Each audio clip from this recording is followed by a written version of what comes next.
ജഗന്നാഥ എന്നാണ് ശ്രീരാമനെ അഹല്യ സംബോധന ചെയ്യുന്നത്. ബ്രഹ്മാവ്, രുദ്രൻ ആദിയായ ദേവന്മാർ ഏതൊന്നിനു വേണ്ടിയാണോ പ്രാർത്ഥിക്കുന്നത് ആ ഒന്ന്, അതായത് അങ്ങയുടെ പാദപങ്കജങ്ങളിൽ പറ്റിപ്പിടിച്ചിരിക്കുന്ന പാംസുക്കളുടെ ഒരംശം ശിരസിലണിയുക എന്ന ഭാഗ്യം ഇന്നെനിക്കു ലഭിച്ചിരിക്കുന്നു. അനേകം കൽപ്പകാലം ആരാധിച്ചാലും ലഭിക്കാവുന്നതല്ല ആ സൗഭാഗ്യം. ഇപ്രകാരം അഹല്യാദേവിയുടെ സ്തുതി തുടരുന്നു. അഹല്യാസ്തുതി. ഞാനഹോ കൃതാർത്ഥയായ ജഗന്നാഥ, നിന്നെ കാണാൻ വന്നതു മൂലം അത്രയുമല്ല ചൊല്ലാം. പത്മജാരുദ്രാദികളാലവേഷ്ടിതം പാദ പത്മസംലഗ്ന പാംസു ലേശമിന്നെനിക്കല്ലോ.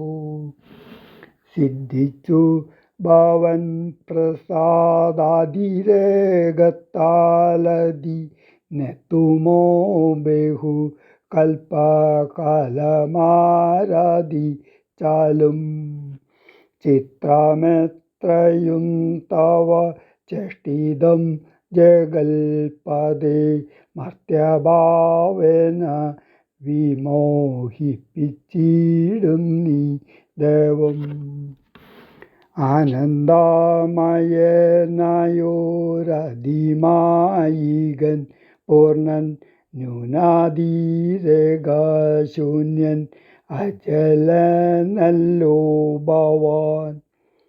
ത്വൽപാദാംബുജ പാംസു പവിത്ര ഭഗീരഥി സർപ്പഭൂഷണ വിരിഞ്ചാദികൾ എല്ലാരെയും ശുദ്ധമാക്കിയിടുന്നതും ത്വൽപ്രഭാവത്താലല്ലോ.